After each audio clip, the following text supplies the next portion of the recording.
అపోస్తలుడైన పౌలు గారు కొరింథీ సంఘానికి, అంటే ఒక సంఘంగా మంది ఏర్పడి ఒక చోటుకు వస్తున్నారు కదా, వాళ్ళందరికీ మాట చెప్తున్నాడు.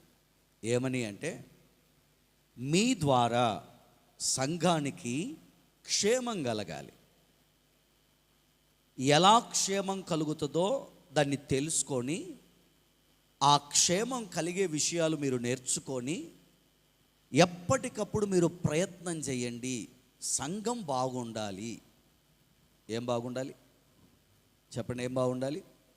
సంఘం అంటే ఎవరు? దేశం అంటే మట్టి కాదోయ్. దేశం అంటే ఎవరు? అలాగే సంఘం అంటే గోడలు కాదోయ్. సంఘం అంటే ఎవరు? చెప్పండి, మీరే చెప్పండి. సంఘం అంటే ఎవరు? మీరే. మేము రాము అందులోకి. ఏ సేవకుడు సంఘంలోనికి రాడు. సంఘం అంటే విశ్వాసులు. సంఘం అంటే దేవుని భార్య. సంఘము అంటే దేవుడు ఏర్పాటు చేసుకున్న ఆయన ప్రత్యేకమైన ప్రజలు. సేవకులు మేము సపరేటు, మాకు మళ్ళా సపరేటు. మీకేమో భర్తగా ఆయన ఉంటాడు, మాకేమో యజమానుడిగా ప్రధాన యాజకుడిగా ఉంటాడు. సేవకుల స్థానం వేరు, మీరు సంఘం. మీరందరూ ఏం చేయాలని వాక్యం చెప్తుంది అంటే, సంఘ క్షేమంగా అది ఉండేటట్లుగా నా వంతు ప్రయత్నం నేను చెయ్యాలి. మీరు ఒక తీర్మానం చేయాలి.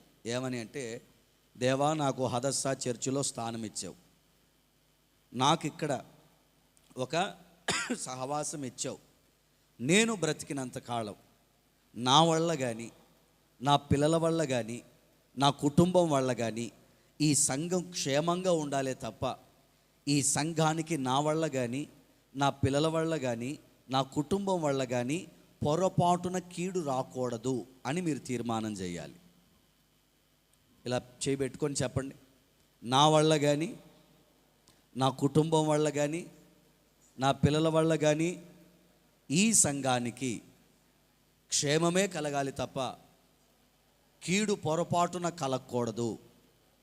ఒకవేళ అలా జరిగే పరిస్థితులు వస్తే వెంటనే మేము జాగ్రత్త పడి దాని నుంచి తొలగిపోవాలి. యేసు నామమున నెరవేరునుగాక అనండి. ఈ చర్చినే కాదు, ఈ ఒక్క చర్చినే కాదు. సంఘం అంటే ప్రపంచవ్యాప్తముగా ఉన్న అన్ని చర్చెస్ అందరికీ మన వల్ల, మనం ఈ చర్చ్ ఒకటే బాగుంటే చాలు, పక్కనోడు ఎట్టబోతే మనకెందుకని ఉండకూడదు. మనము బాగుండాలి, సంఘముగా కట్టబడుతున్న మిగతా సంఘాలు కూడా బాగుండాలి, అందరూ బాగుండాలి. ఎందుకంటే వాళ్ళు కూడా సంఘమే, వాళ్ళు కూడా దేవుని భార్యే, వాళ్ళు కూడా ప్రభు శరీరమే. సంఘ క్షేమం కొరకు మన ప్రయత్నాలు మనం చేయాలి ఎప్పటికప్పుడు. వీటి గురించి మీకు తెలియదు అనుకోండి, సేవకులను అడగాలి. ఎవరిని అడగాల చెప్పండి? ఎవరిని అడగాల? మీకు తెలీదు ఆదివారం ఎలాగుండాలి, శనివారం ఎలాగుండాలి, ప్రార్థనలో ఎలాగుండాలి, సంఘంలో ఎలాగుండాలి, పరిచర్య చేసేటప్పుడు ఎలాగుండాలి, కుటుంబంలో ఎలాగుండాలి, వ్యక్తిగతంగా ఉన్నప్పుడు ఎలాగుండాలి, మీకు తెలీదు. అప్పుడు ఎవరిని అడగాల? సేవకులను అడగాల. సేవకులు మీకు చెప్తారు. తెలియని వాళ్ళ దగ్గరికి పోయి మీరు అడిగారు అనుకోండి, వాళ్ళకే తెలియదు, ఇంకా మీకేం చెప్తారు? సచినోడితో సహవాసం చేస్తే మీరు కూడా ఏమవుతారు? సచినోడితో సహవాసం చేస్తే మీరు ఏమవుతారు? మీరు కూడా చచ్చిపోతారు. బతుకున్నోడితో సహవాసం చేశారనుకోండి, మీరు కూడా. అందుకే పేరెంట్స్ ఏమంటారో చెప్పనా? అన్నా, మేమున్న బజార్లో పిల్లలు బాగోలేరు, మా పిల్లలు కూడా వాళ్ళతో చేరి ఎక్కడ అల్లరైపోతారేమో అని మేము ఇల్లు మారాము, వచ్చి మాకు ప్రార్థన చేయి అంటారు చాలామంది. నాతో చాలామంది చెప్పారు, మేమున్న బజార్లో పిల్లలు మంచోళ్ళు కాదు, అందుకని మా పిల్లలు వాళ్ళతో కలిస్తే ఎక్కడ చెడిపోతారో అని చెప్పి మేము ఈ బజార్ నుంచి ఇంకో చోటికి మారాము. ఎక్కడికి మారారయ్యా వీళ్ళు అంటే, కొంచెం హై క్లాస్ ఏరియాకి వెళ్ళిపోయారు, డిగ్నిఫైడ్గా ఉన్న చోట, మంచి మంచి ఉద్యోగాలు చేసే వ్యక్తులతో. అట్లాంటి వాళ్ళ మధ్యలో వీళ్ళు ఉన్నారనుకోండి, వాళ్ళకి ఏ ఆలోచనలు వస్తాయి? నేను కూడా కార్లలో తిరగాలి, నేను కూడా ఉద్యోగం చేయాలి, నేను కూడా గౌరవంగా ఉండాలి, నేను కూడా 10 మందిలో ఉన్నతంగా ఉండాలి, మా నాన్నను బాగా చూసుకోవాలి, మా అమ్మను బాగా చూసుకోవాలి అన్న మంచి మంచి ఆలోచనలు వస్తాయి. అదే పనికి మాలినటువంటి వ్యక్తుల మధ్యలో ఉన్నారనుకోండి, ఏ ఆలోచనలు వస్తాయి వాళ్ళకి? ఇంకా చెడిపోతారు.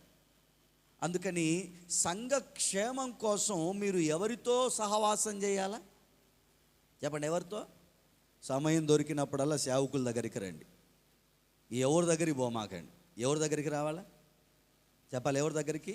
మా దగ్గరికి వచ్చి కూర్చుంటే మీకు అన్ని విషయాలు నెమ్మదిగా చెప్తాం. ఇలాగ ఉండాలి, ఇలాగ ఉండకూడదు, ఇలా వెళ్ళండి, ఇలా వెళ్ళకూడదు అని అన్ని విషయాలు సేవకులంగా బోధిస్తాం.